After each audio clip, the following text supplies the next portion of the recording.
And now as we begin the call, we start things off with Alabama A&M head coach Spady. His team defeated Jackson State, and they will host Alcorn State this Saturday at 1 p.m. Good morning, Coach Spady. Good morning.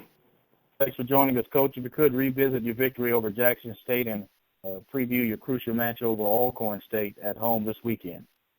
Yeah, first of all, it was a great trip down there. The weather was beautiful. That stadium is a fantastic venue, and what a good football team Jackson State is. I mean, their record really doesn't indicate how good they are. Coach Jackson has those guys, really believing, really playing hard, and it was a tough win.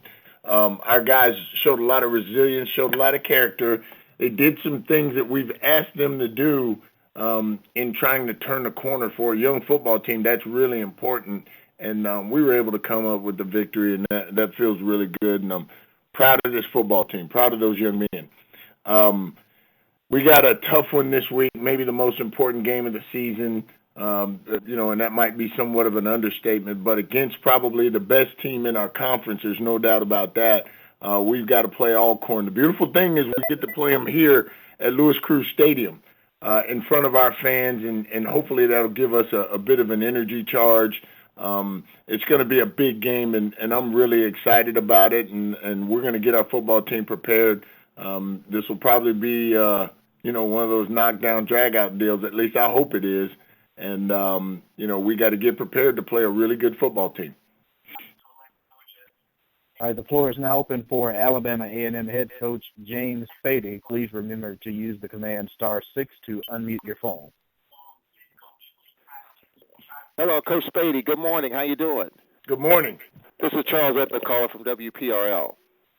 How are you, Charles? Doing pretty good, Coach. You won a couple in a row, some close losses. What's been kind of the turning point, the rallying point of your team the last few weeks? Honestly, we just keep preaching the same message to our guys that we've got to be fundamentally sound. We've got to learn how to play the game, the way that it's supposed to be played in terms of blocking, tackling, throwing, catching, and doing the little things right all the time.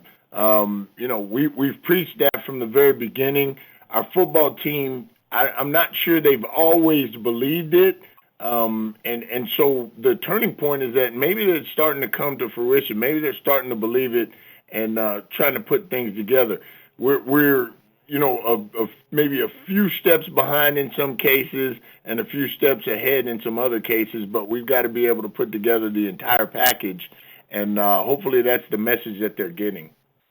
Coach, talk about your quarterback, Leachman, and how he's been able to provide a spark for your team.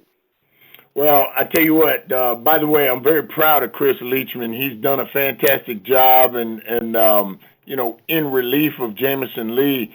One thing about Chris is we know that he's a bigger quarterback in stature, just doesn't he doesn't have the mobility of some of the other quarterbacks we had. So what we wanted to do was put him in situations that were more suited for his talents. And Chris understood that. He had a great week of practice last week and got prepared like a professional. And then he went out and had a great game. He paid attention to the things that we talked about all week and just executed the offense. And we're real proud of Chris.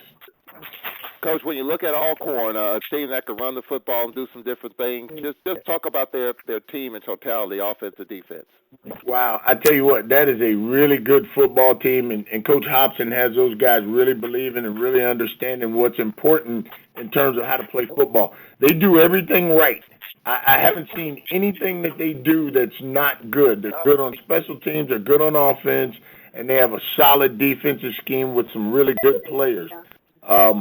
The thing that really kind of, makes you nervous about that football team is they have a lot of confidence. They're coming off an open week, they're a well-coached bunch of guys. And so we're going to have to be on our P's and Q's and play a really good game in order to beat them. I'm sure you know as a coach you learn something about your team, something different about your team every week. With the tough game against Jackson State, what did you learn about your team the last couple of days? I learned that they're a resilient bunch of guys. All season there's been a lot of talk about how young this football team is, and That hasn't come from us, but, I agree, they are young. But the good thing about a young kid is he doesn't know what he doesn't know. And this football team has done a really good job of listening to their coaching, really understanding where they're supposed to be and trying to put that in effect. We're not always right. We're not always exactly where we should be or doing exactly what we should do. But when we get a chance to correct them, they actually try to put it into effect, and that's a good thing. I get the sense in talking to you, even during media day, that you're excited about the opportunity. And with this young team, it seems like with every practice, with every game, they're excited about the opportunity to get better. Yeah, and that's the key, really. We just have to keep – and I say this to my team every day. I promise I do. You have just got to keep putting one step in front of the other.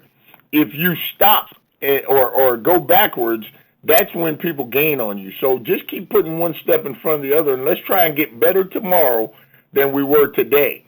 And if we can do that, we have a chance to turn the corner and be something exciting.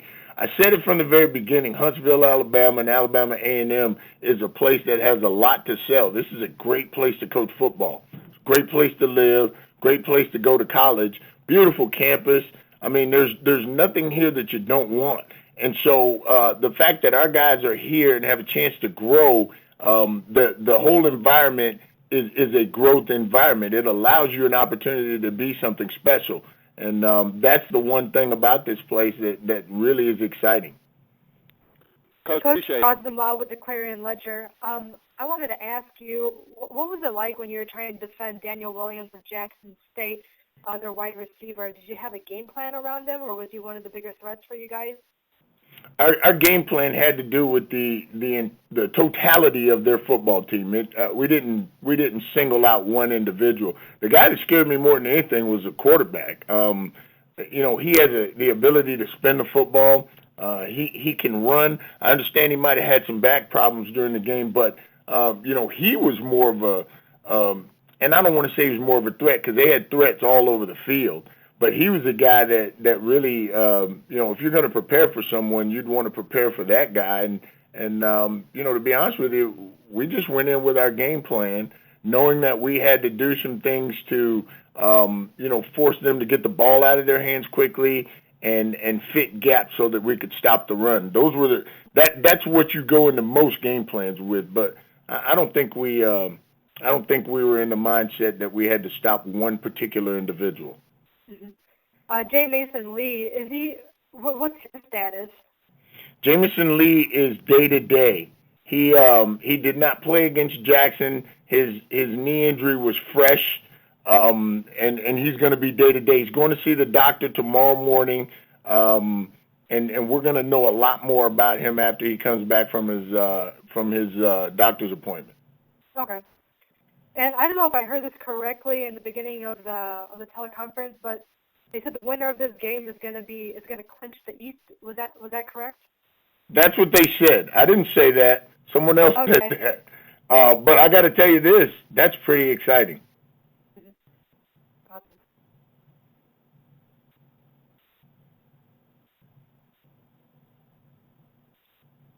Do you have any more questions for James Spady, head coach at Alabama A&M? Still have about a minute left.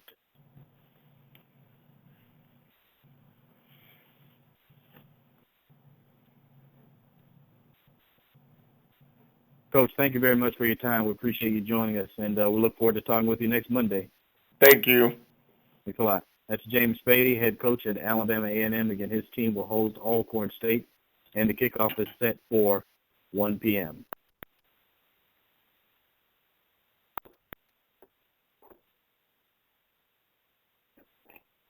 Next up on the call, we go to Alabama State University and we talk things over with Reggie Barlow. His team was defeated on the road by Southern University, and they will host Jackson State this Saturday for a 1 p.m. kickoff. Good morning, Coach Barlow. Good morning.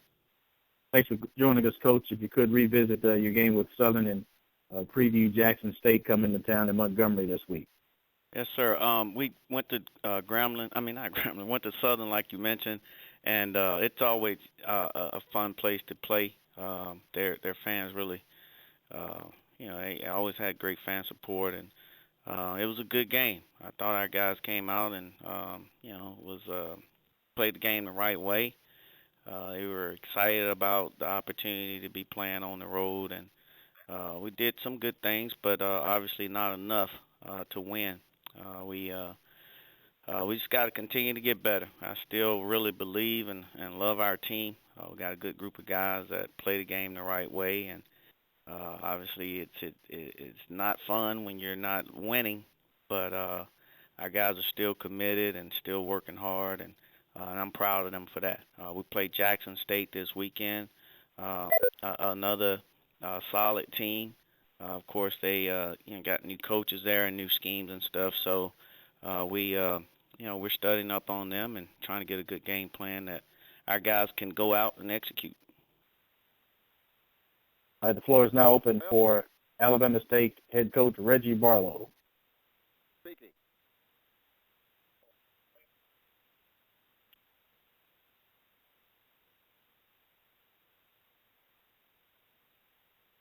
Coach, you got 79 yards from Malcolm Cyrus in the first half. I think an injury kept him out of the second half. What went wrong beyond that point in this contest? Well, Malcolm has been, and he's a warrior. He's playing, he's running the ball hard and doing some really good things for us. But we had got a little banged up there with his ankle, but he's going to be fine. He actually ended up coming back, but basically, I mean, we had some turnovers. Whenever you turn the ball over in point-blank range, we fumble two kickoffs that, gave them a short field. And you got a team like Southern and an offense like they have with all those playmakers they have, you just can't put your defense in that situation. But those things are correctable. We're looking forward to correcting that and getting better this week.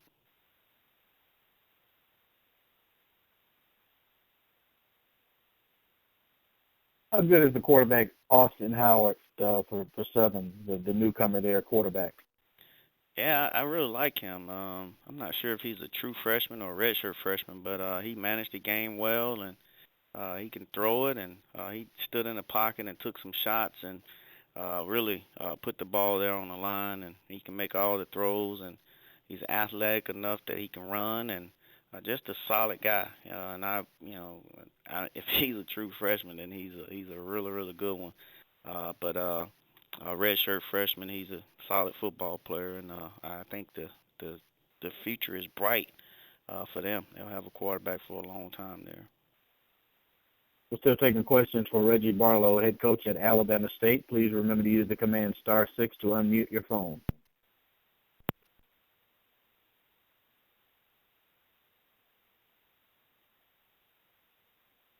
Coach, you often talk about wide receivers, and Southern has a pretty good pair themselves, starting with Willie Quinn. What did you see out of him this past weekend? Willie Quinn is a man. I like I like finding guys and letting them know how I enjoy watching them play. And that guy has juice. He's really, really explosive. He catches the ball really good with his hands. He can make you miss in space. I mean, he is just a very, very exciting football player, and he has juice. I enjoy watching him play. Coach, good morning to you. Ty Miller from Sheridan Broadcasting. Good morning. Coach, it's been a while since you've been on a 4-game losing streak, and what's the difference this year in terms of the past couple of years? Because there's expectations are real high. Not only, I guess, down in Montgomery, but also nationally when it comes to your team. So what's been the difference? Yeah, we were playing really solid early on, and we haven't lost this many games in a row in a long time. I don't think ever.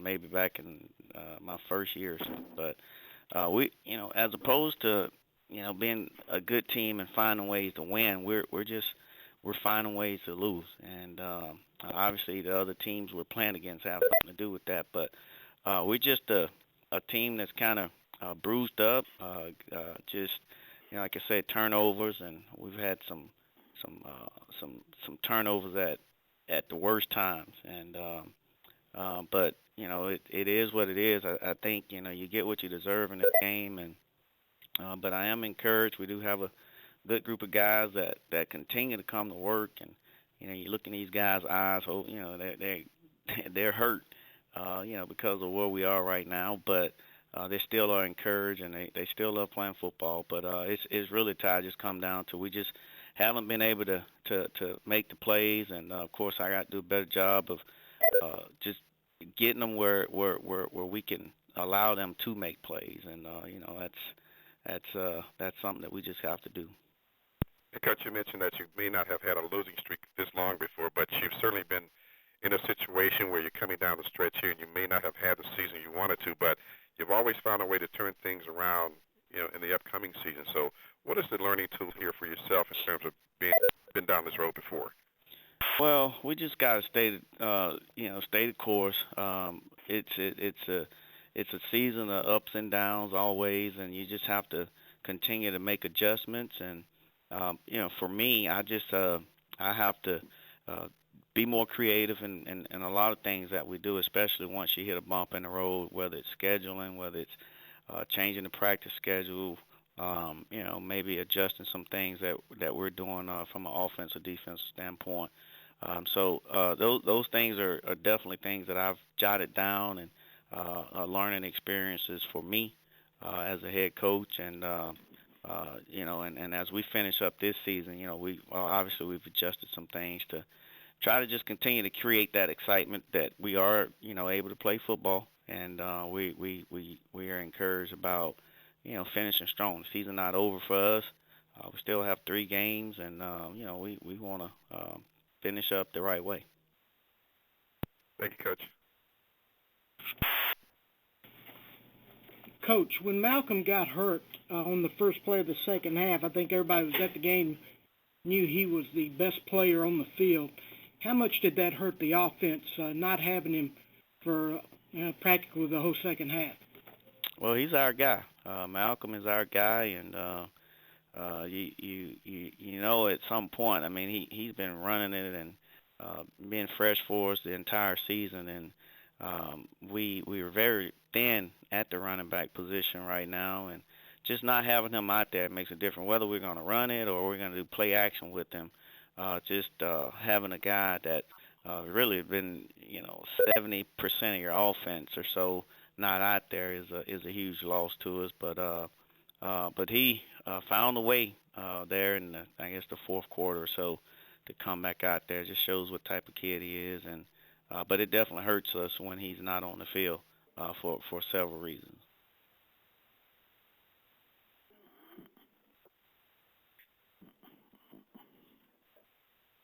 Coach, can you talk about Jackson State and what you kind of see from them on film? Yeah, Jackson is they've always had just guys that play the game the right way, tough guys. The quarterback there is very athletic, and he can make all the throws, and just a good group of guys. They're running the odd front on defense, which is a little different from a lot of the teams that we've played thus far, but they're doing some good things. They got some explosive receivers there that can hurt you. And they got some really good running backs there as well. Big offensive line. So I mean, it's going to be another challenge, and those guys are in a similar situation. It's a good team, but they haven't probably won as many games as they would like to, and I'm sure they're going to be coming in hungry to get a victory. But a really solid group, offensively and defensively. And defense, they're very aggressive and they get after you. And like I said, on offense, it starts with their quarterback, who's Ivy, who's a really solid football player, and he can hurt you in a lot of ways.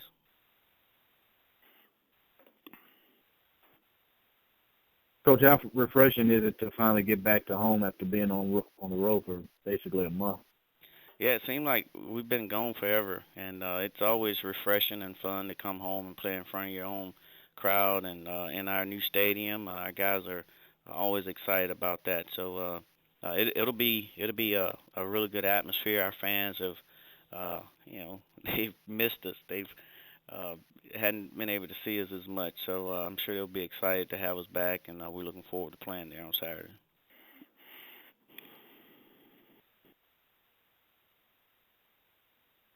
Coach, thank you very much for joining us this week, and we'll look forward to talking with you next Monday. Thanks. Alabama State head football coach Reggie Barlow. His team will host Jackson State. The kickoff is set for 1 p.m. this Saturday.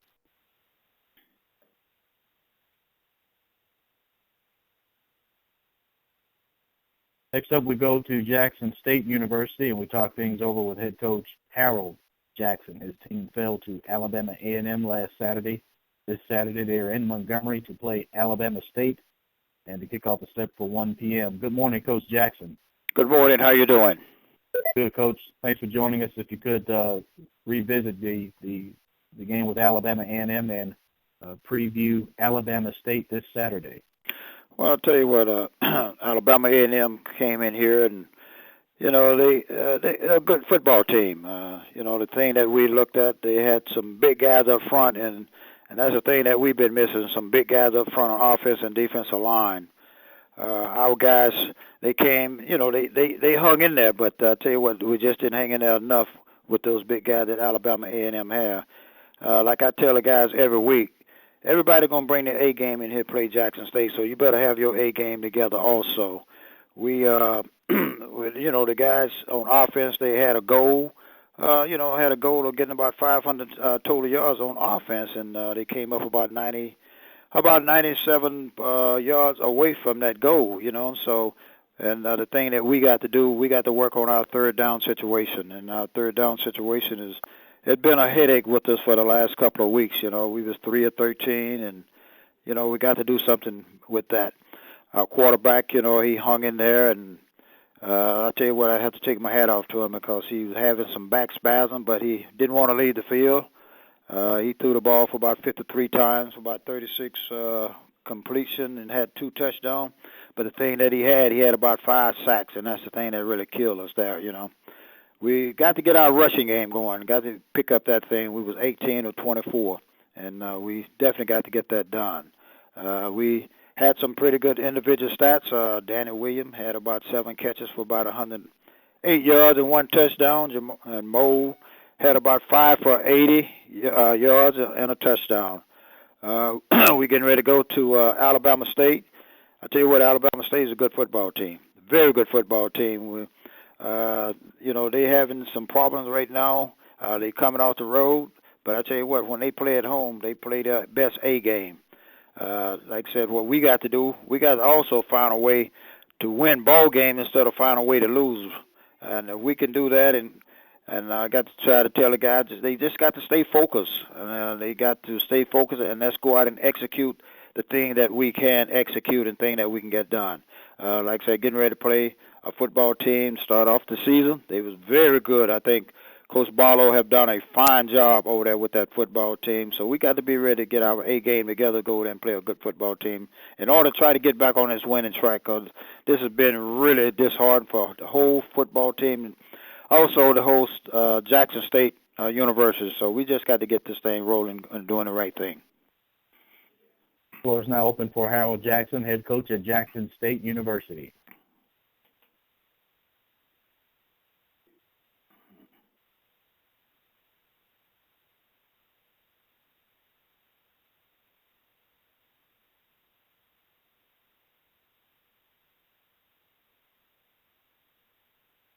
Coach and quarterback at Alabama A&M, Chris Leachman, got his first career start.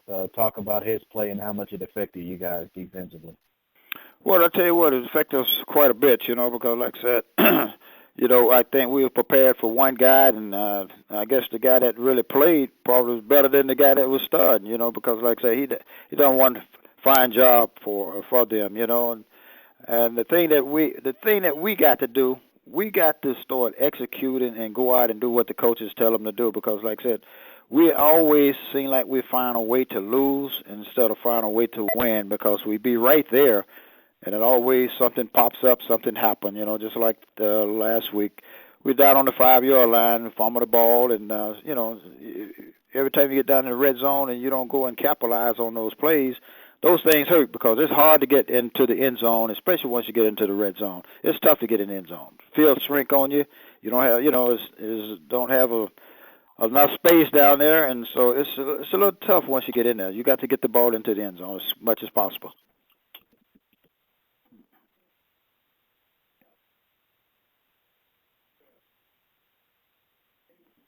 We're still taking questions for Harold Jackson, head coach at Jackson State. Please remember to use the command *6 to unmute your phones.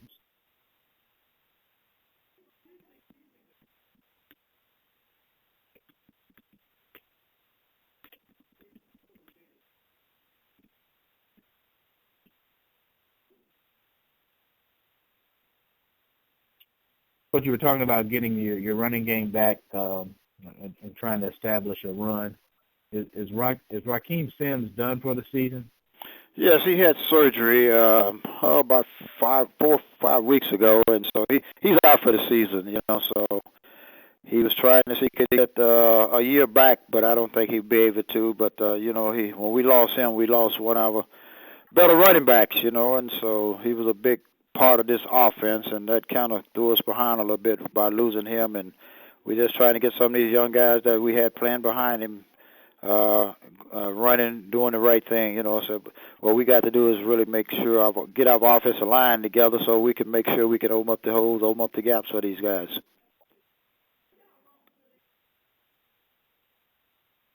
From a confidence standpoint, what would a potential victory this Saturday do for your team? Alabama State is also in the midst of a 4-game losing streak, so this game is probably bigger internally to both teams than people could imagine. Well, I'll tell you what, the confidence build. You know how when you win, how you get on a roll.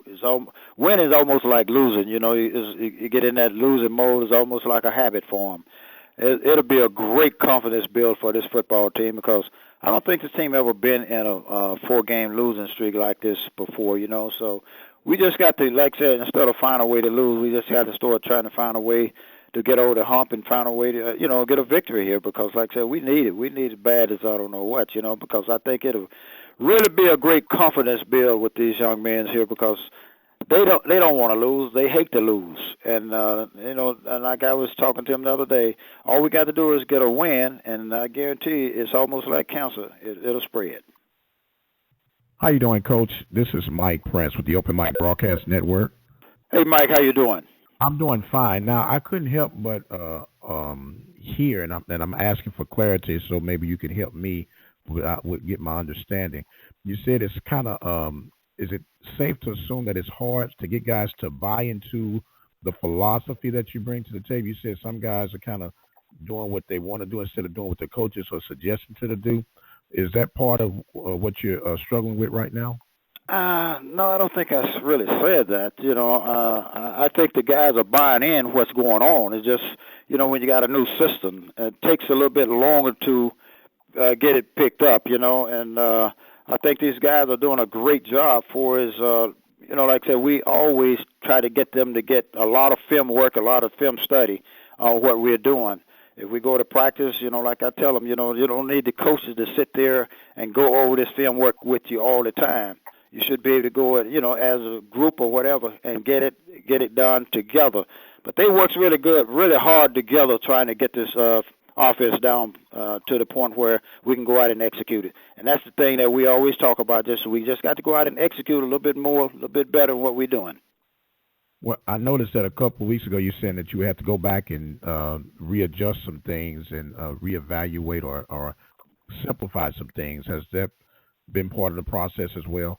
Well, that's been one of the biggest process, because like I said, we had to do it on both sides of the ball, offense and defense, So we try to almost make it down very vanilla as much as possible because, like I said, they have so much on their plate. And when you put too much on their plate, like I said, they got more than football here, got school also. So we had to kind of water it down a little bit more so they can grasp it a little bit better.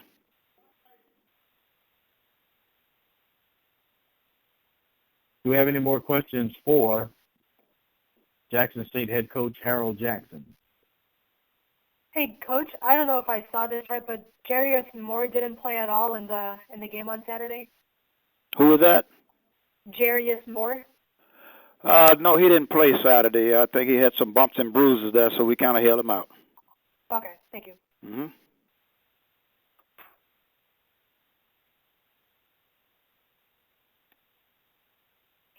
Coach, we're out of time. Thank you very much for joining us, and we look forward to talking with you next week.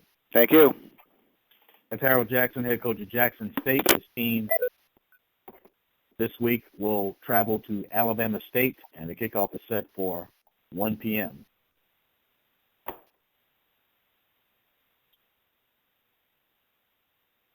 Next up is Monte Coleman, the head coach at Arkansas at Pine Bluff. His team had defeated Mississippi Valley State, and they will host Prairie A&M at 2:30.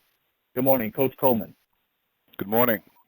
Thanks for joining us, Coach. If you could revisit the victory over Mississippi Valley State and preview your opponent with the Prairie View this Saturday. Well, of course, we're very blessed and very happy to be able to come out of this game here at home. We were on the road for a lot of weeks, about 3 weeks. We were able to come home last weekend and host Mississippi Valley. Was very blessed to be able to get that victory. Our objective in every game is to start fast and finish. We did that. We got a fast start on them. In the first half, we were able to put up 17 points, and we did have a little lull in the third quarter, but we were able to put up a fourth quarter touchdown, which I think clinched the game for us. Valley's a very good football team.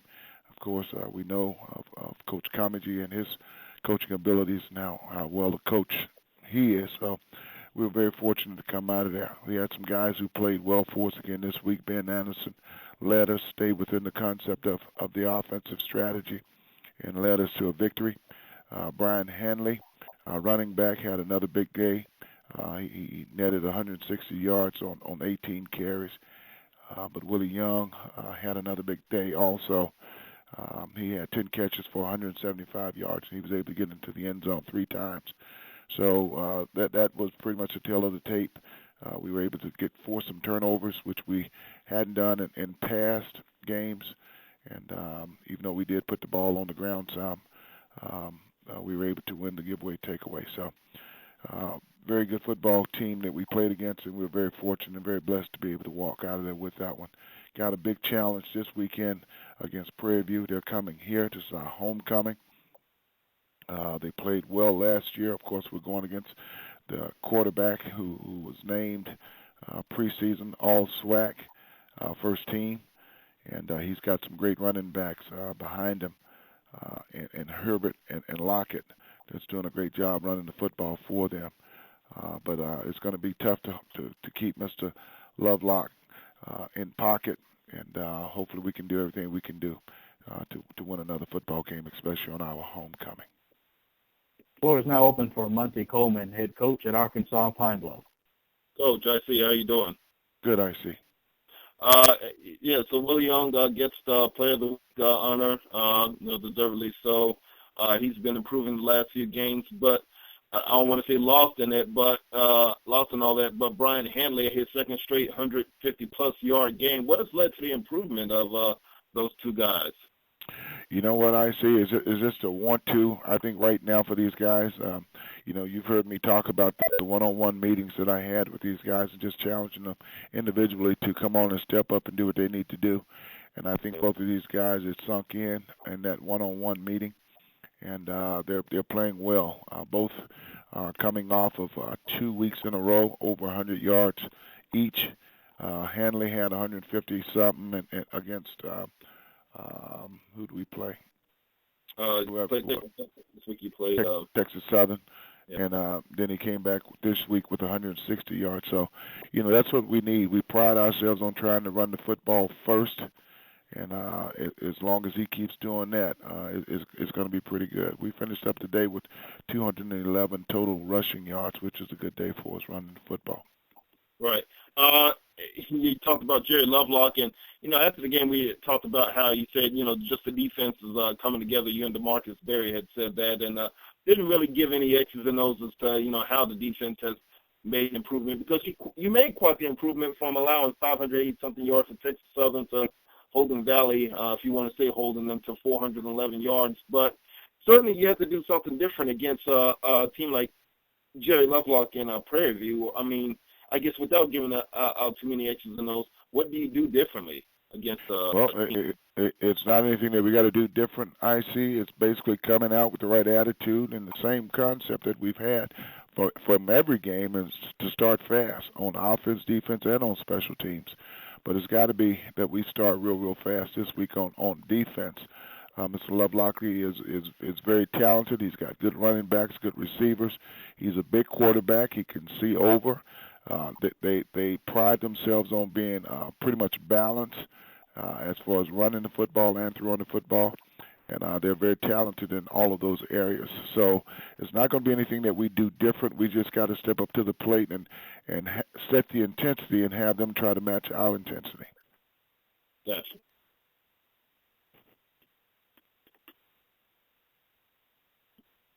We're still taking a question for Monte Coleman, head coach at Arkansas Pine Bluff. About 4 minutes left still in his segment.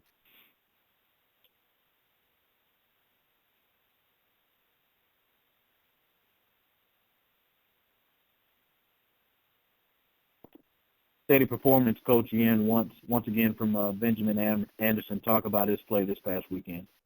Ben did what we asked him to do, and that was basically just manage the offense. Coach Jones, I think Ben has learned a lot more, from early on in the season to now as far as Coach Jones' philosophy and Coach Jones' style of offense. And he managed the offense. So, for a young man, he finished 17 of 30. He had 3 touchdowns. And, that's pretty good. He also rushed for 28 yards, which is one of the things that we have in our advantage, I think, when he's able to run the football. But he was able to stay in the pocket and throw the football to 7 different receivers in this particular ball game. So it was a good day for Ben.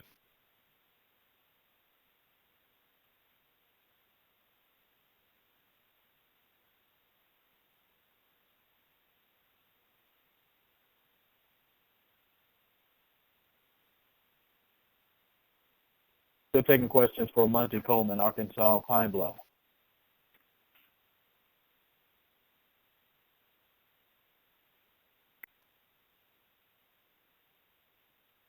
Coach, talk about what you're facing this Saturday with Prairie View A&M and Prairie View's ability to score points on just about anybody that they face this season.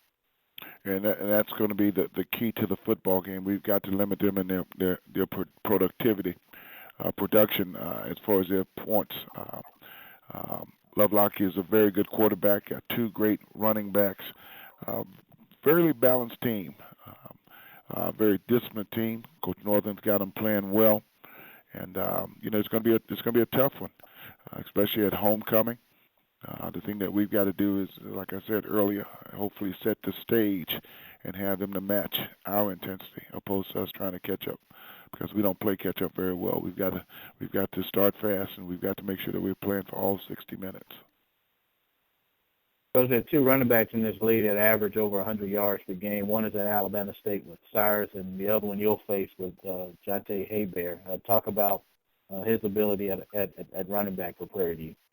Unbelievable to watch that young man on film.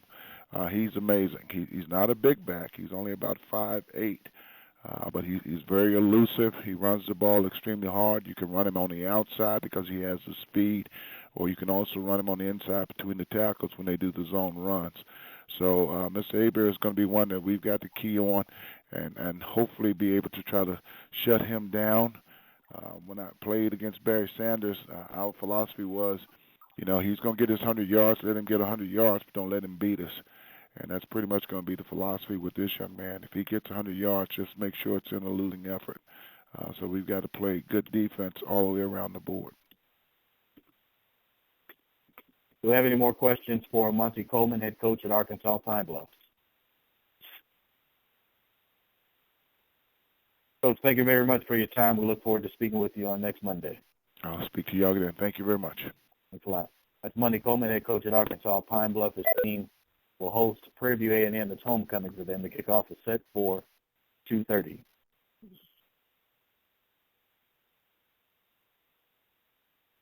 Next up on the call, we go to Grambling State University and talk things over with Broadrick Fobbs. His team defeated Texas Southern on the road, and they will play at Mississippi Valley this Thursday. That game can be seen on ESPN3.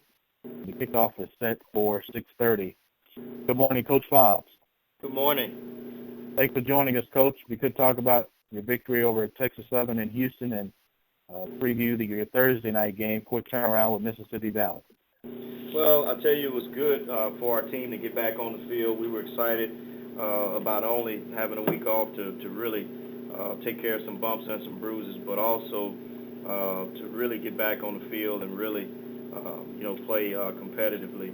I thought we came out fast. We started fast. We were able to create a turnover on the first play of the game, and were able to capitalize on it and get a touchdown early in the contest, which kind of helped us. I thought, for the most part, we played okay, but there were some instances in there, where we had some turnovers. We put some balls on the ground, and then we had an interception that actually kind of hurt us. I think some of that had to do with Texas Southern because they play an aggressive style defense. So I thought they were a really, really good football team.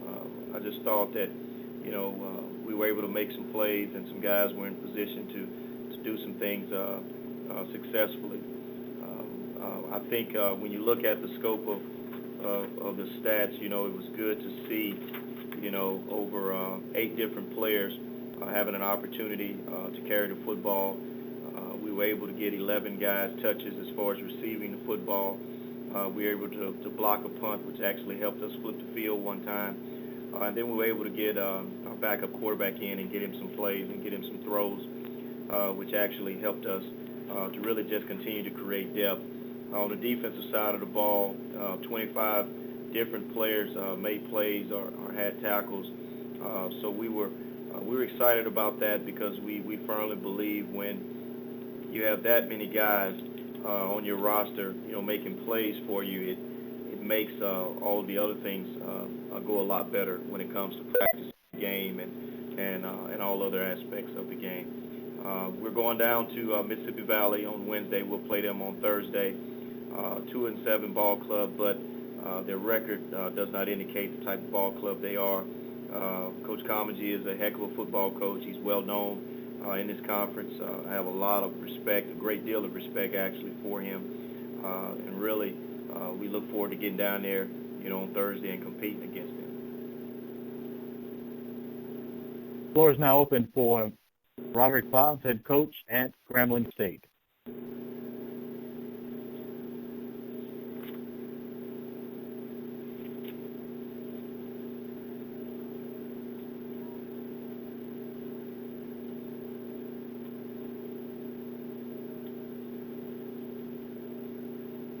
Coach, how fulfilling was it to be able to hold a team to only one touchdown during the entire football game, with holding Texas Southern to 7 points Saturday? Well, I thought our defense played well. I thought on Saturday they were the cornerstone of our success this past weekend. They did a really, really good job of really attacking the quarterback and really applying pressure. We got 8 sacks this past weekend, so they did a good job of really getting in his face. And then there were other times when he made throws that we were able to really get a hit on him, just to try to make him a little bit uncomfortable back there in the pocket. So I think the combination of offensively being able to put some points on the board early, and I think that kind of put them in a position where they had to try to throw the ball a little more than they normally would. I think that kind of helped our defense really pin their ears back and really kind of try to get after the quarterback. But one thing about it, Coach Asbury does a great job with his team, and it was just a very, very good victory for us, and we were excited about going into Houston in front of our fans and alumni base to actually come away with a victory.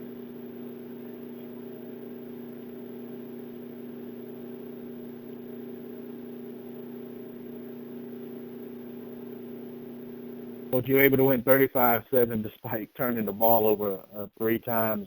Were those 3 turnovers a concern for you at this point in the season? It's always a concern. Anytime you turn the football over, it's a concern because that's not what you want to do, as an offense.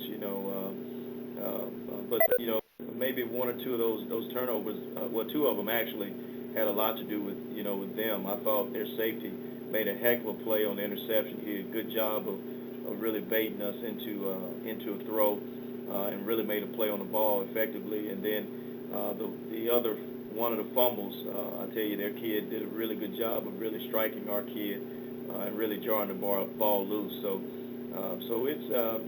it goes both ways, but that's something we work on every week. We work on tackling, we work on ball security, we work on stripping the ball, we work on all those things throughout the week, and we just have to make sure we get back to continue to put an emphasis on that and continue to scratch where it itches, because that's just the way I believe about doing things. Whatever is glaring, whatever we may not be doing as well, that's where our focus lies.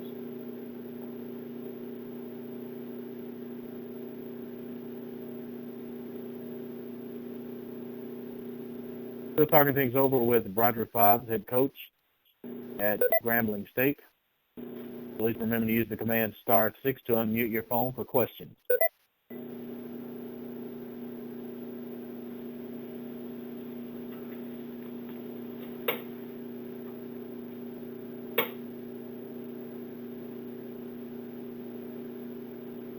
What is the biggest difference when you're facing a short week like this and playing on a Thursday night, having just played on Saturday? What is the difference in your preparations?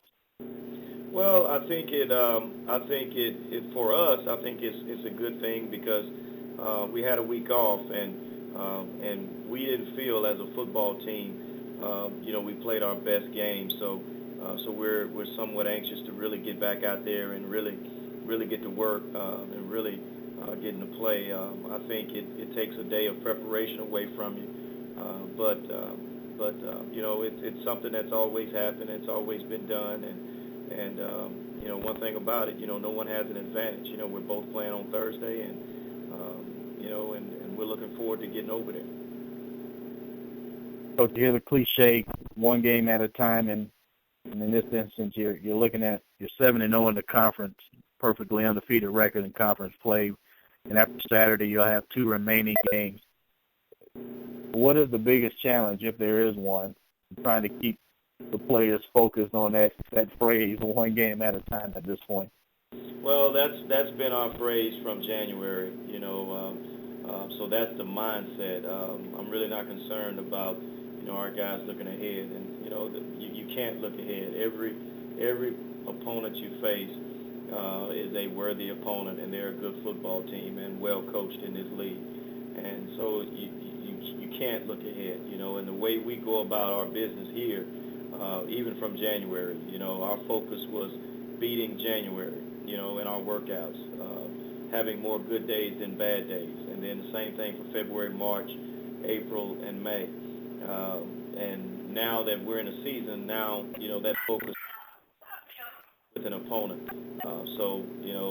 We talk about all the time, never look at the hurdles that's behind us, and never look ahead at the hurdles that's in front of us, but just focus there that we have to hurdle at right now.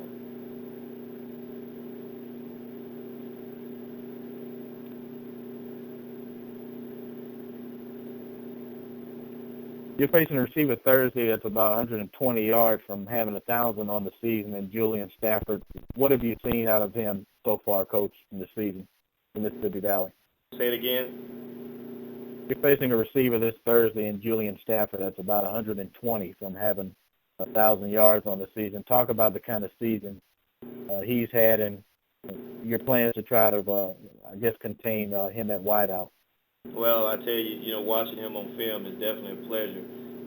Just his ability to not only receive the football, but run with the football after the catch is definitely, something that, you have to be aware of. The yards, the 1,000 yards, that's not really, something that we really look at. Our focus is just trying to play really good defense, trying to play good on the special teams, and then trying to play good offensively.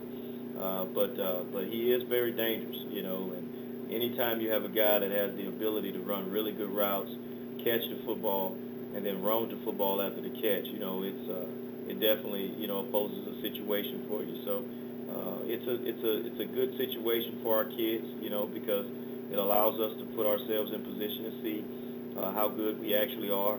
And then also, it allows us to play the game. So we're just looking forward to the opportunity to compete.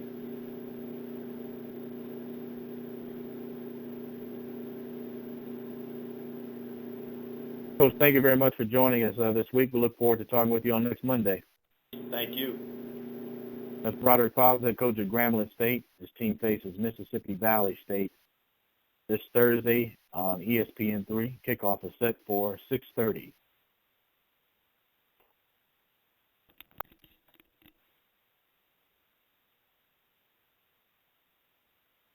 Next up on the call, we talk things over with Alcorn State head coach Jay Hopson.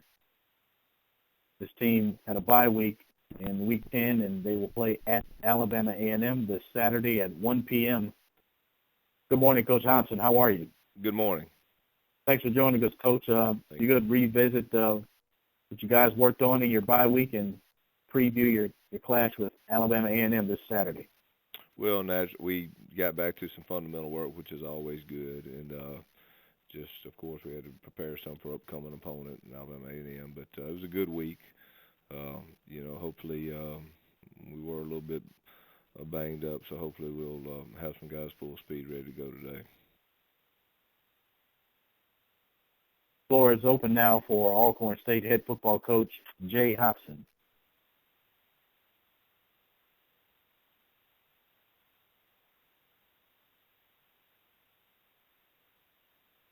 Coach, what have you seen out of this Alabama A&M team that has you guys, I guess, if you could use the word concerned, if you will, for this Saturday?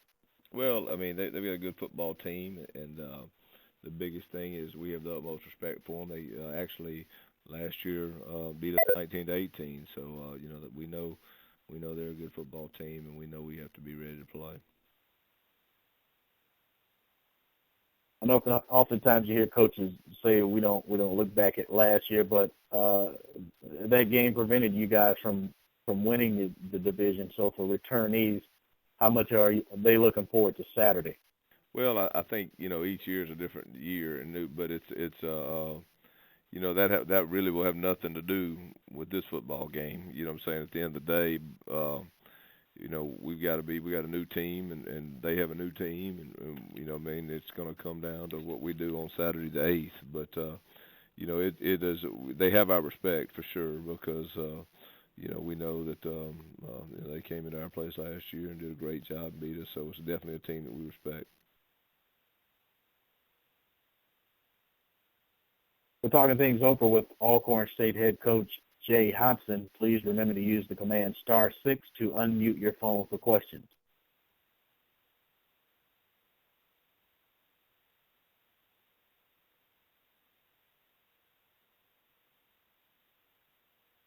Alabama A&M playing multiple quarterbacks. I think Jamison Lee was injured, which is the reason he didn't play this past weekend for Alabama and A&M. And Chris Leachman came in to fill that void, coach, and passing for 270 yards and 3 touchdowns.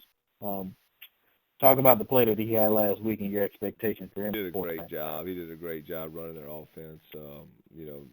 Posed the ball extremely well. Thought he made some good decisions with football, and he's played a lot. They've used a couple quarterbacks, even 3 quarterbacks throughout the year. But I thought he did a tremendous job for them, and did what he had to do.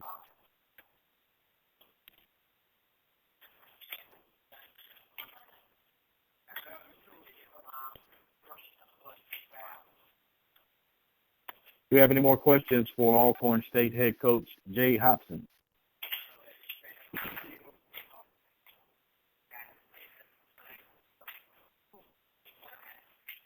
If we don't have any more questions, we will allow you to move on, Coach, and we appreciate you joining us, and we look forward to talking with you on next week. Great. Thank you for having me. Thanks a lot. All right. That's Jay Hopson, head coach at Alcorn State. Again, this team was idle in Week 10, and they will play at Alabama A&M this coming Saturday, and the kickoff is set for 1 p.m. For those that didn't get a chance to join us at the beginning of the call, we will revisit the Southwestern Athletic Conference Football Players of the Week before we get to Mississippi Valley State and Rick Comegy. There were co-players of the week on the offensive side of the ball. The first was Willie Young from Arkansas at Pine Bluff, who had 10 catches for 175 yards and 3 touchdowns. He is the first receiver at UAPB to record 10 receptions in the game since 2010. The other offensive player of the week went to Chris Leachman, quarterback at Alabama A&M. In his first start, he completed 18 of 28 passes for 270 yards and 3 touchdowns in their victory this past weekend. Also, co-player of the week on the defensive side of the ball. First, Grambling State's Aaron Breed had 10 tackles, 3.5 sacks, 10 tackles, 6 solos, and 4 of those were assisted. The other player of the week on the defensive side of the ball was linebacker Demetrius Carter from Southern. Carter led all tacklers with the game-high 11 tackles, 6 solos, 2 sacks for a loss, totaling 11 yards. He also posted 2 pass breakups on the evening. The specialist of the week went to place kicker Greg Pittman from Southern University. He was 3 or 4 field goals, as long as it was a 40-yarder on the day of the 28-21 win over Alabama State. The newcomer of the week went to Mississippi Valley State, Nelson Hale, who had a career-high 7 tackles, 4 of those were solos, 1 tackle for a loss, and a forced fumble. Those are your Southwestern Athletic Conference Players of the Week for Week 10. And also, before we get to Mississippi Valley State, we will run down the current standings to keep people on top of that. In the East, it is Alcorn State with an overall record of 7-2 right now, and they're 5-1 in conference play, followed by Alabama A&M. They're 4-5 overall and 3-3 in the conference. Alabama State is 4-5 as well. They're 3-4 in conference play, followed by Jackson State at 3-6. They're 1-5 in the league. Mississippi Valley State rounds out the 5 in the Eastern Division. They're 2-7 overall and 1-6 in the conference. In the Western Division, overall is Grambling State with a record of 6-3. They're perfect 6-0 in the league. Southern University is 6-3 overall. They are 5-1 in conference play, followed by Texas Southern in third. They're 5-4, and 3-4 in the conference. Rounding out the rest of the West is Prairie View A&M 3-5, 3-4 in the conference, and Arkansas Pine Bluff. They're 3-5 as well, and 2-4 in Southwestern Athletic Conference play. Back to the call we go now. And we will go to Mississippi Valley State. This team fell to Arkansas at Pine Bluff this past weekend. And they will host Grambling State Thursday night for a game that is scheduled to appear on ESPN3. And the kickoff is set for 6:30. Good morning, Coach Comegy.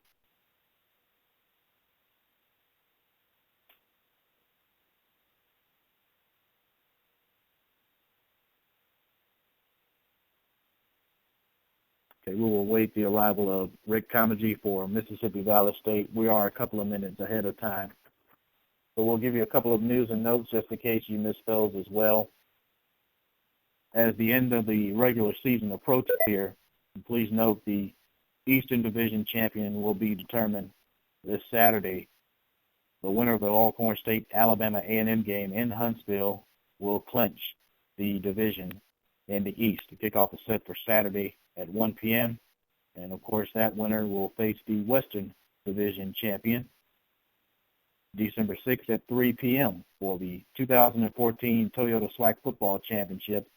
ESPNU will televise that game, and for more information, you can visit www.swacfootball.org. The 2014 SWAC soccer tournament gets underway this week in Huntsville, Alabama. 8 teams are set to compete at the John Hunt Soccer Complex Thursday, November 6th through the 9th. So if you're in the Huntsville area for media, please stop by the John Hunt Soccer Complex this Thursday for the 2014 soccer tournament. Alabama State travels to Alabama A&M this Thursday for a volleyball match that will appear on the SWAC Digital Network. Webcast begins at 7 p.m. Coverage starts at 6:50. For more information, visit www.swac.org. And our last announcement, the 2014 SWAC volleyball tournament is in Baton Rouge, Louisiana. Southern University is the host site, November 22nd through the 23rd at Clifford Seymour Gym. back to the call we go, and do we have Rick Comegy off in Mississippi Valley State?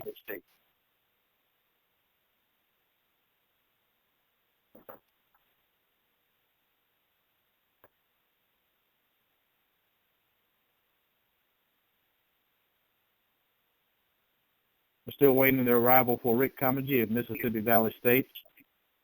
And let's see if we can skip ahead. Is Coach Northern on the call?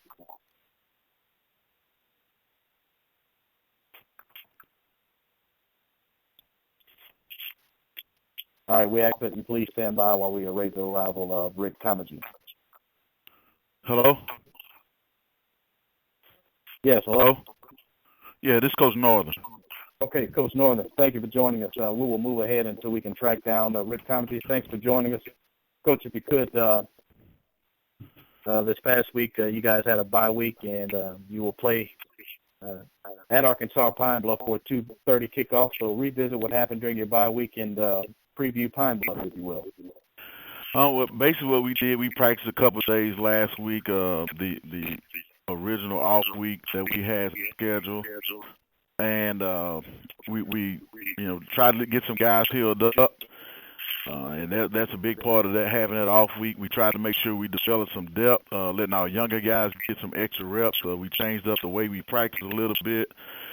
We basically have a scout period, somewhat of a scout bowl to let those younger guys that's been doing everybody else's offense, have a couple segments of running Prairie View's offense and Prairie View's defense. Some of them had a chance to scrim a little bit to try to show, what they can do, and I think that was good from a depth standpoint.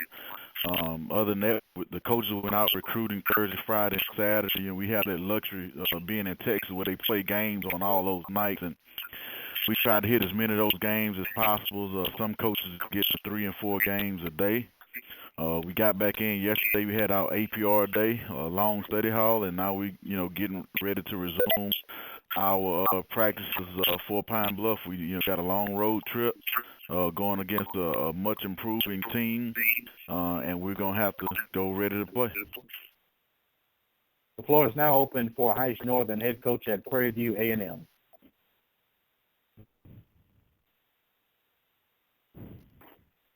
Coach, it was mentioned earlier in the call that there are 2 running backs that average over 100 yards, and with Malcolm Cyrus being one, and you've got the other one on your roster with Dante Hebert. How important is it for him to have a great game this coming weekend against Pine Bluff?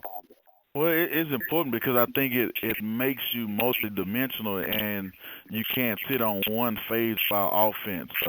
The last couple of years we averaged over 200 rushing and 200 passing a game, and we would like to keep that balance. So if you want to mix some play action in, you can do that. If you want to run the ball, when you have the ability to run when you want to, and have the ability to run when you need to. So that's one thing we sort of pride ourselves on. But it's important for him because he makes other guys better. He makes our wide receivers better because if he's able to run the ball, you can't sit back in a cover 2. So that helps everyone else. And that's what we talk about as a team. He's an example of how one guy can make other people better.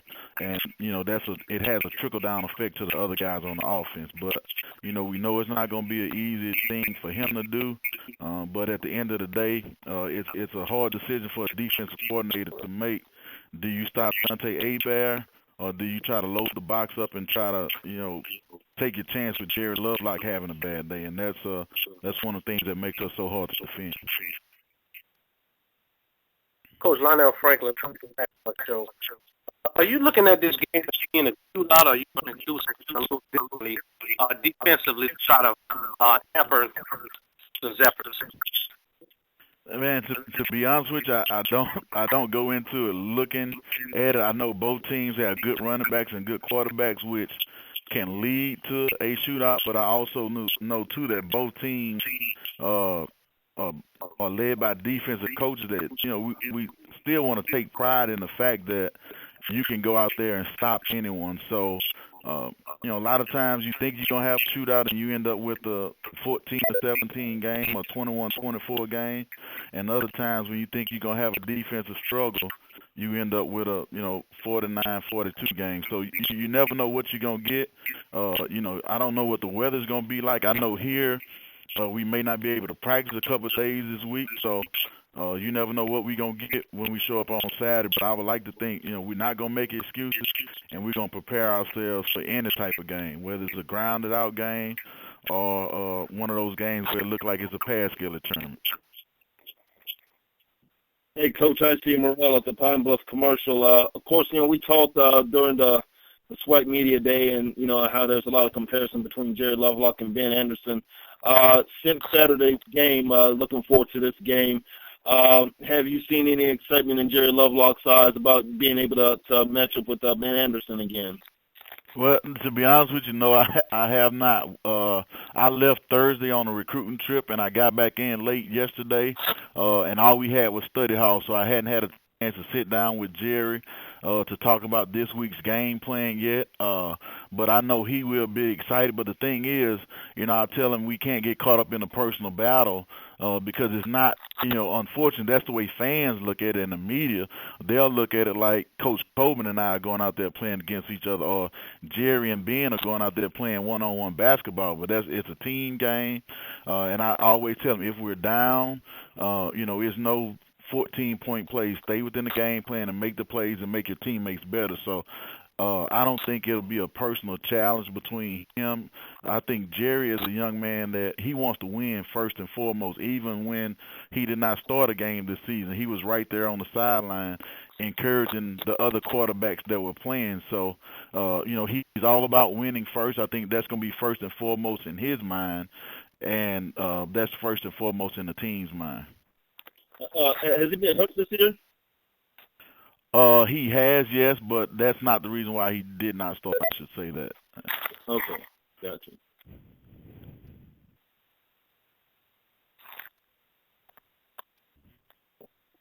Still taking questions for Heishma Northern, head coach at Prairie View A&M.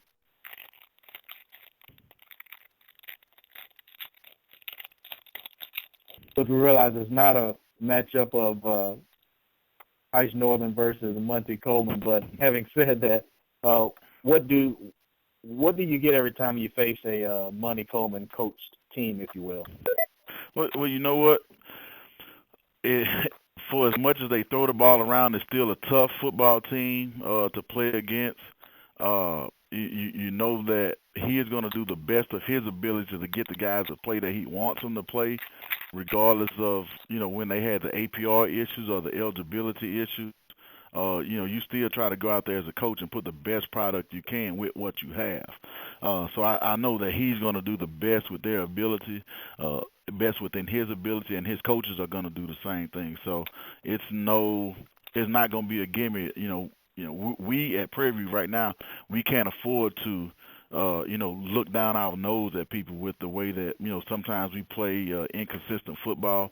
So we have to make sure that we go out and do our thing the way that we know how to do it, the way that we can do it. But Coach Coleman is gonna have his team ready to play. It's their homecoming. Like I say, this is our third homecoming this year, and like I say, I think our guys will look forward to the challenge of playing in front of a lot of different people and displaying their talents. That's what we'll talk to them about. So we try to concentrate on our team, not so much what the other teams are going to do or the other coach.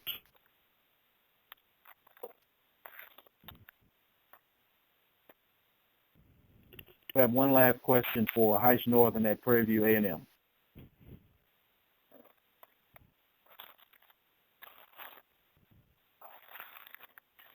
Coach, that's it. Thank you very much for joining us. We look forward to talking with you next week. Okay, thank you, sir. Thank you. That's Heishma Northern, head coach at Prairie View A&M. They had a bye week this previous week, and they will play at Arkansas Pine Bluff. And the 2:30 kickoff is the start time for that game.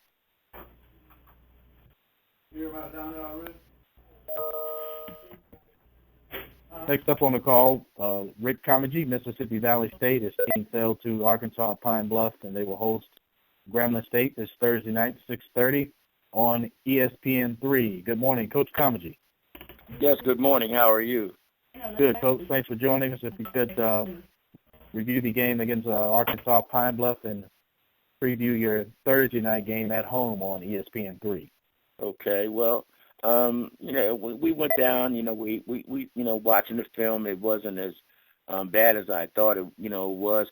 Anytime you lose, you imagine things are the worst that they can get, but yet and still, I thought the kids, we played well toward the second half of the game. We started out real slow, and we got to learn to start out a little bit faster than what we do, but we were able to stay in the game, long enough to be able to at least capitalize on some things, and we get down in the red zone and we're unable to capitalize. We're unable to make the field goals that we took a shot at them, to be able to move closer in the score to gain some momentum, and we just weren't able to get momentum going on our side. Every time we got something going good, we either backed ourselves out, by a penalty or we fumbled the football or something of that nature, and it just slowed us down. I think, that we're taking baby steps, but, it's just not good enough to beat some good teams like Pine Bluff and things of that nature. They're playing real well now. They're hitting, they're getting around the ball, and once they get excited, they can, stay excited and jump on you because momentum's on their side. And you got to try to, we're trying to find a way to keep them from having that momentum, but we just couldn't shake it loose. I thought Julian Stafford played a good game for us, but, with 9 catches and over 100-some yards, and, he can't be the only go-to target that we got. I thought our quarterback, Peterson, played a decent game until he got hurt. I think he did a lot of things with his legs and helped us get some first downs and move the football a little bit. And we came out with, statistics of our losers, of course, but over 400-some yards offense, 430-some yards. And, we just got to find a way to stop people from making the big plays. They caught us on a play-action play and hit us deep that really broke the game wide open for them. And, but I thought coming off the field, that we played horrible. Then when I sat and watched the film, I seen there's a lot of things that we did good that we can grow upon. And I just hope that, our kids, continue to grow. We got a big game this week with Grambling coming in on a Thursday night. We got to hurry up and get it done. We got to get everything in that we want to get in, but we can't try to put too much in. We got to stay and doing the things that we do so that we can play fast. I don't want to get too so creative that we think we got to, just coach ourselves out of the box in order to beat them. I mean, they're undefeated in the conference, and things of that nature. But I see some things that I think we ought to be able to get, and if we can get into a tussle with them, it could be a good game for us. So I'm excited, looking forward to this game coming up. It's a great opportunity for our team to do something, going out for our seniors, and as well as going into our final game of the season. So I'm real excited. All right, the floor is now open for Rick Comegy, head coach at Mississippi Valley State.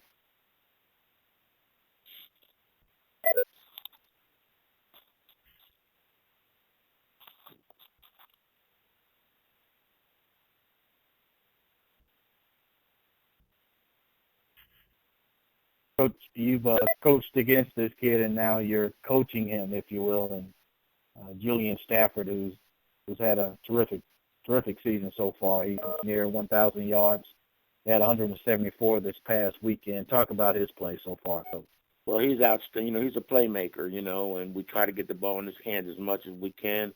He's starting to get, 2 people looking at him on most situations now, but he's still able to get open. We're trying to find ways to keep him alive because he's one of our playmakers, and, we just got to be able to find some other spots that come open that give him an opportunity to shake some of the double coverages. And we worked on that this morning at practice and working on ways that, cut some things down that have been happening to us in the last ball game because, when things happen in one game, most teams will come back and repeat it because if you can't stop it, they're gonna do it. So, we had a good practice this morning, a real up practice. The kids are ready, and it's an opportunity of a lifetime for us, and we're working hard to try to see if we can capture that opportunity. We're talking things over with Rick Comegy, head coach at Mississippi Valley State.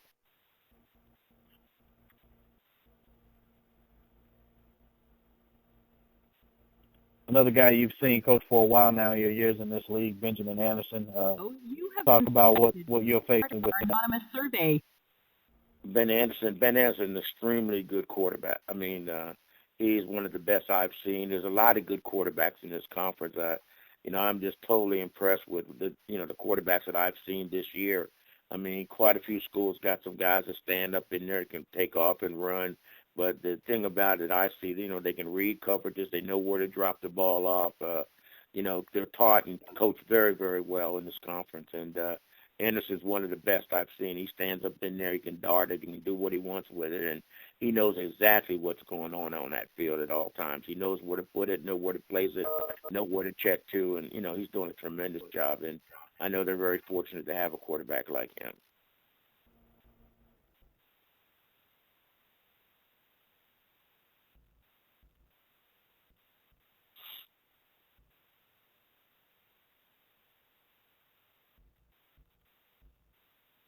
Coach, your thoughts on what you share with your team in order to try to finish up strong here as we near the season?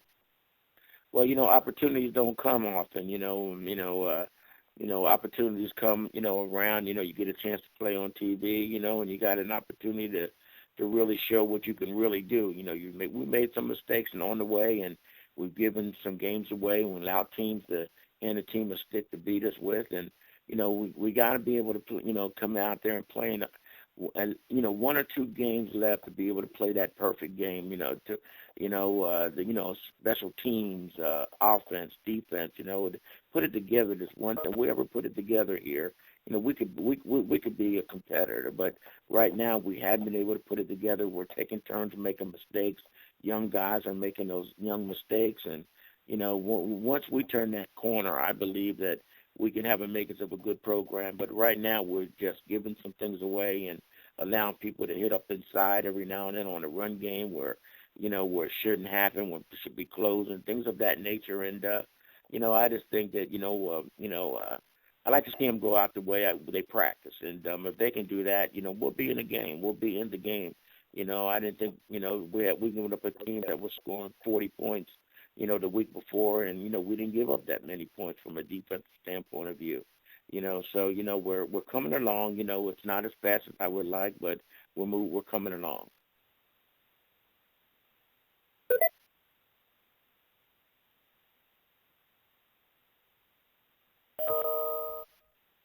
Do we have any more questions for Rick Comegy, head coach at Mississippi Valley State?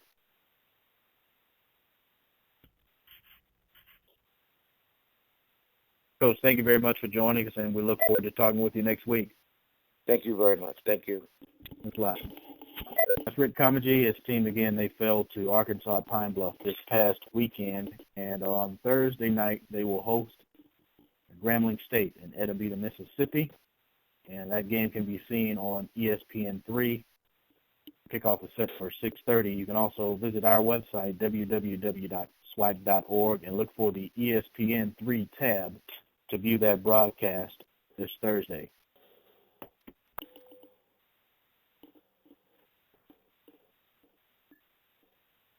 Next up on the call, we talk things over with Southern University head football coach Dawson Odums.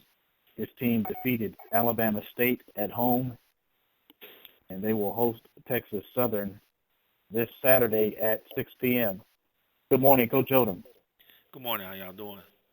Doing well, Coach. Thanks for joining us.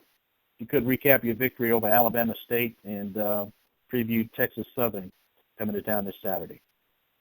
Well, we had a cool night here on the Bluffs of the Mississippi River. Got a chance to play against a very good Alabama State football team. Coach Barlow does a great job getting his guys ready to go. Malcolm Cyrus is as advertised. I mean, we had him corralled there throughout the first half, and he broke a long one on us and ended up getting them down there in scoring range. He's a tough back. I thought we played with great energy and excitement, and really that's what the passion is all about. And I think when our guys play like that, we're a very good football team. And sometimes the football game you got to create your own excitement. And it was great to watch those guys play. I thought it was a good football game. It was intense. It was a battle to the end. About like the last 3 or 4 years that we played those guys, it's always going to be a dogfight, and we were happy to come out on the winning side. I thought offensively, we wasn't our most productive game from points that we've had this year. Take credit to their offense, their defensive line. 2 big guys in the middle made it tough for us to run the football, but Willie Quinn had an outstanding day. Reggie Travis had a phenomenal day. So they stopped the run, but we were able to get some passing yards on them and able to get enough points to win a football game. And special teams, we created some turnovers and got out of there with a victory. Got Texas Southern coming in here. We're at home and, gonna take some pride in playing at home and having that kind of passion that it takes to win at home. And that's what it's all about. Hope our crowd comes out and really get behind this football team. We're playing better. I think we're playing better at the right time. We still got a long way to go, and we're still chasing. Making sure we play a complete football game. And you see it in spurts, but we want to be able to put 4 quarters together. And I think we'll have an opportunity another week at least to get a chance to do that. Floor is now open for Dawson Odums, head football coach at Southern University.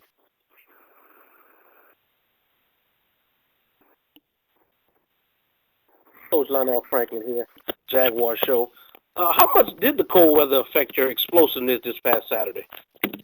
Well, I don't really think it affected. I really thought it was more their defense. I know Coach Barlow had challenged his guys, and they rose to the challenge. They played a very solid football game. So, we were able to do some things in the passing game and move the football. We missed some guys on third down. We got to get better at third down, and we'll work on that and continue to improve. We do got a true freshman back there, but, man, he's getting pretty good. And, when he got time and he hit his targets, we're as good as anybody. And when we don't do those things, we can be as bad as anybody.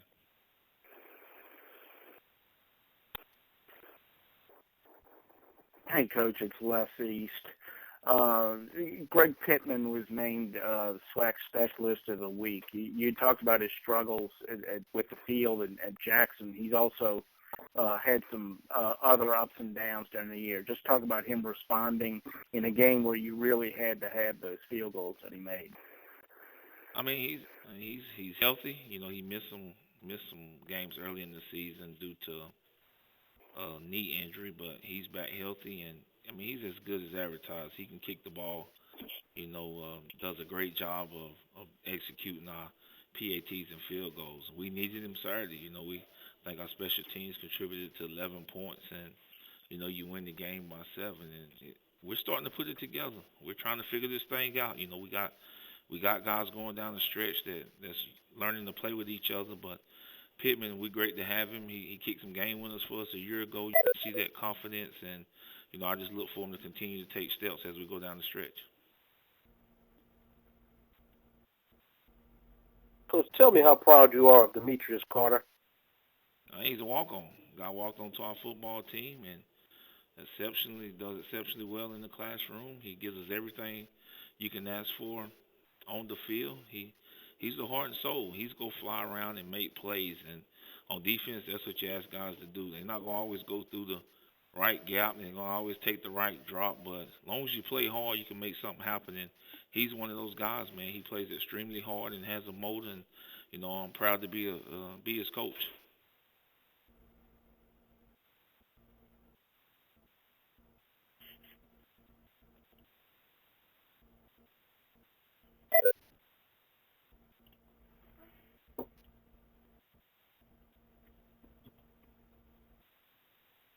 Still taking questions for Dawson Odums, head coach at Southern University. Got about 3 minutes left in his segment. Hey, Coach, it's Les again. Anthony Mosley is a guy who seems to have he was supposed to be one of your best players this year, and now being on the scout team, he really seems to have embraced that role and tried to be a leader even though he's not playing. Can you talk about his response to the disappointment of this season for him? Well, I really think it's the way we run our program. You would think that a lot of guys would be upset and negative and pouting, because they were looking forward to playing, and then all of a sudden they were told they're not going to be able to play this year. And, it's just, Aeneas Williams said it the best when he spoke to our team. Be the best at your role. Regardless what that role is, just be the best in it. And that's what we try to do as a team. We try to, have our scout team guys, even though Mosley, he was selected preseason all-conference. And to not have that guy and still be productive tells you a lot about the character makeup of the guys in our program. You know, he's going on scout team and giving us the best look, and you know, we got a pretty good scout team. Now you could really put your team together with our scouts. And he happened to be one of the leaders. They call themselves Scout Nation, and they come to practice Monday, Tuesday, Wednesday, and Thursday and Friday with a lot of energy and excitement. And you know, I take my hat off to those guys because he was dealt a hand that he got to deal with, and he's doing the best he can with it. And you know, that's a testament to his character, and I'm grateful to be his head football coach.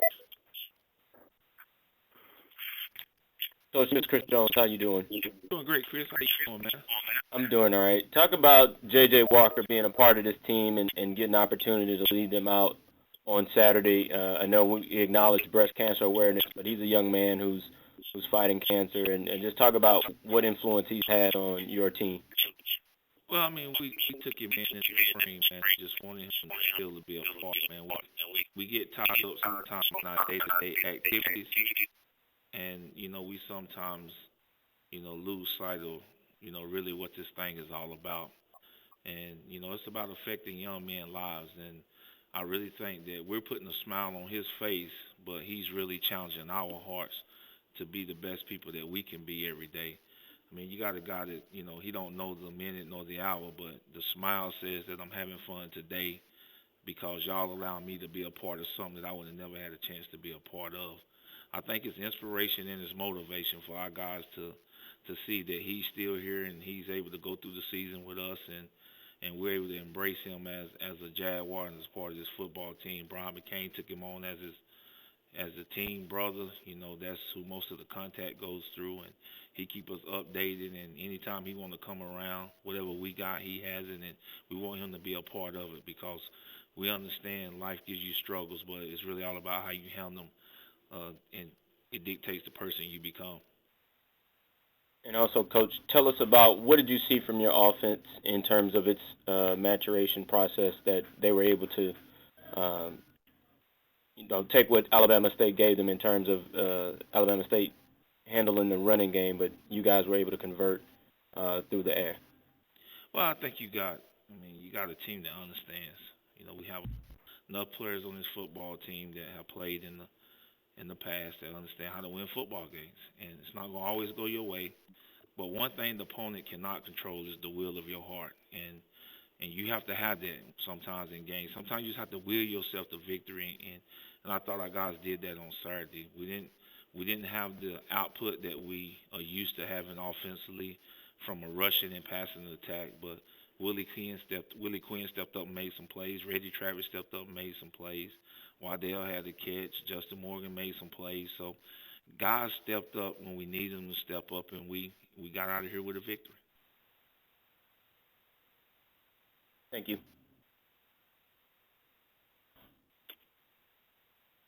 Coach, how big was that third quarter for you guys against Alabama State? That's the quarter you actually held them scoreless to eventually prevail in that game. Well, I thought it was just, you know, especially after they had just hit us for a long run right before halftime. You know, sometimes as coaches, you need those signs that tell you that, you know, everything's going to be all right. You know, when you go into the locker room and you open the door and the door open, everything's not that bad, you know. So we was in full control. I thought we played a good first half. I thought we should have been up at halftime.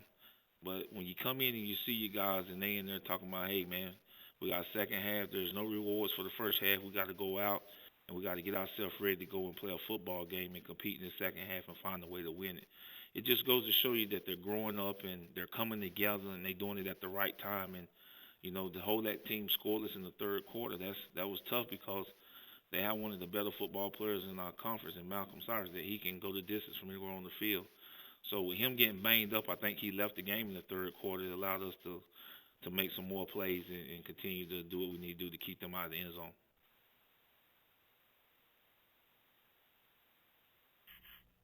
Do we have any more questions for Dawson Odums, head coach at Southern University? Yeah, Coach, you talked after the Jackson State game about the need to cut down on penalties, and y'all were much better at that on Saturday. Were the guys just more focused, or what do you attribute that to? Well, you know, we talk about what it takes to win football games. You got to play smart. You know, you cannot shoot yourself in the foot. You know, you work so hard to to stop people and do certain things, and then you shoot yourself in the foot. That's tough. But it goes to show you about the character and discipline of this football team. We have a recipe and a formula that we believe leads to winning. And when we take care of those things, we look at the stat sheet and we take care of those things, we usually got a chance to win that football game. And penalties is one of them. I think when you win the penalty battle, you got a great chance to be successful. And I think we had 4 penalties for 25 yards, and I can't wait till the team meeting today to let them know now it's time to take that game into the classroom and into the next game. We want to dominate that on and off the field. And I really think it's about your discipline. Those guys were locked in, they were focused, and they paid attention to detail.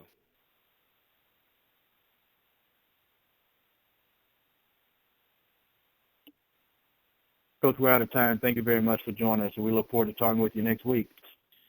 Okay, thank y'all. Y'all have a blessed day. Thanks a lot. Dawson Odums, head coach at Southern University. His team will host Texas Southern. Kickoff is set for 6 p.m. this Saturday.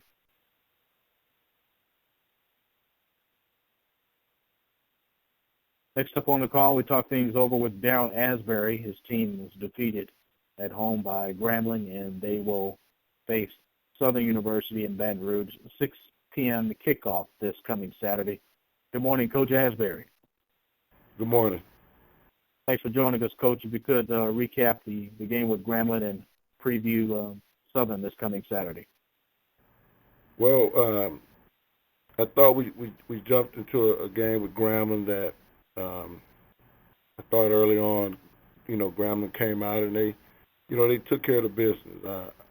My hat's off to coach and his staff. They got a great football team. I thought their quarterback was probably one of the best quarterbacks we faced all year. That young man has a bright future if he can stay healthy. We just need to, go back to the drawing board and try to get some things corrected here at Texas Southern and move forward. We're going down to Southern University to play a tough Southern University team. Coach has done a great job with his program, and you're talking about going down, taking on the defending champions in a hostile environment. It's always great to go in and play at Southern, but they have a sense of urgency down there. They know how to win at home. They have a ton of players on their team that's been in those type of battles, and we're a young football team. We're going to try to go down and take care of the business as well as what they're going to try to do. Floor is now open for Darrell Asbury, head coach at Texas Southern University. Coach Andrew Roberts here. Obviously, 2 games left in the season. The team still has an opportunity to do something real special, going 7-4 after being picked to finish, next to last in the conference. Just talk a little bit about what you told your team about finishing the season off strong and trying to close it out with a 7-4 winning record. Well, like we told the team yesterday, we told them after the game on Saturday. It's a lot of teams in this conference wish they could have an opportunity to finish 7-4, and we have one. God has given us another opportunity to go out and get better another day. And I think it's very important that we finish the season strong so we can get ready for recruiting and be able to come back in and have a great spring. We plan to bring some mid-year guys in, and if we can finish strong, that would encourage student athletes to want to continue to come to Texas Southern and go out and find some more Porters and Jaleas and Jay Kristoffs and those type of players to come in that understand how to win and build this program, get in schools that coaches, the programs have been very successful, and that's half the battle when you can find kids that understand the sacrifice and what it takes to win. And we just need to be able to come back out and finish this Southern game strong. So just to follow up, looking at Southern and the team and the personnel that they have, what do you see as being some of the critical, matchups or scenarios with you guys being able to go up there in that hostile environment and be successful? Well, they loaded. I mean, hell, they got everybody back that they lost early in the season. They're a loaded football team. We just got to go in there and try to match the intensity. If we can match the intensity early and stay in the game, you know, we're a second-half football team, so I would like to come out and play for 4 quarters. You know, we've been preaching that as a coaching staff, but you're dealing with some 18 to 21-year-old young men, and we just need to continue to try to get these guys to understand that we need to come out playing fast. If we can take their best punch early in the first half and come back out the second half and have an opportunity to win the football game, I think we'll be fine.